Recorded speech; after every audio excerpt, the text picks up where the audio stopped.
शायर चए थो त गमन जी दुनिया में ख़ुशियूं पिया ॻोल्हियूं, मौत जे मुंहं में ज़िंदगी पिया ॻोल्हियूं, दुश्मननि जे दर ते दोस्त पिया ॻोल्हियूं, असीं बि केॾा अयाणा आहियूं उस्ताद, रहज़ननि जे राज में रहबर पिया ॻोल्हियूं।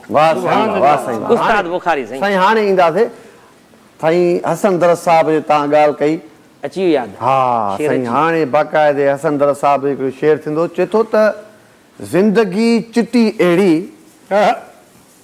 टुक ते रिली जहिड़ी, सुभान अल्लाह, आऊं विछायां तूं न वेहे छो न पोइ वेड़े छॾ वेड़े छॾ।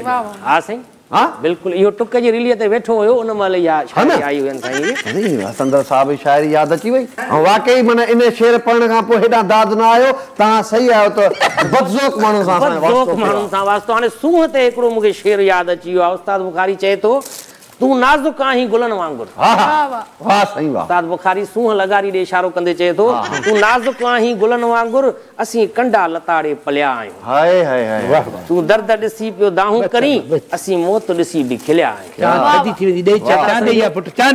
चए थो उस्ताद में बज़ाहिर ॿी का बि ख़ूबी न आहे। वाह वाह। उस्ताद में बज़ाहिर ॿी का बि ख़ूबी न आहे, हिकु सूंह जो पुॼारी ॿियो सिंधु यार आहे।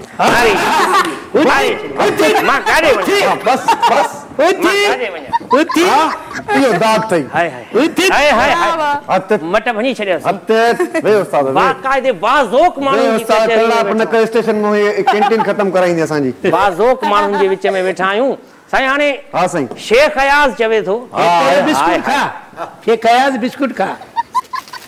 तोखे केरु विसारे साईं, हाय हाय हाय हाय हाय। तोखे केरु विसारे साईं, तोखे विसारण ओखो हूंदो, पाण सां पाण दोखो हूंदो, जेसी मौत न मारे साईं, तोखे केरु विसारे साईं। तोखे केरु विसारे साईं। वॾो सुरीलो आहे साईं। हा न साईं। हा वरी साईं सुरीलनि सां गॾु वेठा आहियूं न।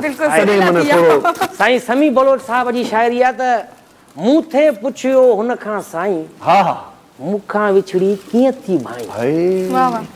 वाह साईं समी बलोच साहब नंबर ते पहुचां दाद ॾियांसि। पोइ घुरायूंसि था हिते घुराईंदा ॿाहिरि मुल्क वयल आहे। अञा आहे? हा आहे साईं बाक़ाइदे गुलशन हदीद में रहंदो आहे, दोस्त आहे असांजो।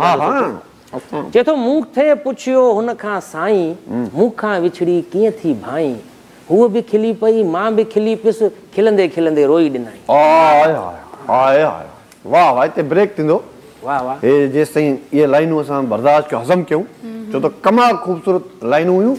शॉर्ट कमर्शियल ब्रेक जो शइ ॿुधाई त मार आख़िर में कुटींदोमांसि। न न आख़िर में पंहिंजे बि नाले वारी मिसरा ॿुधाईंदो।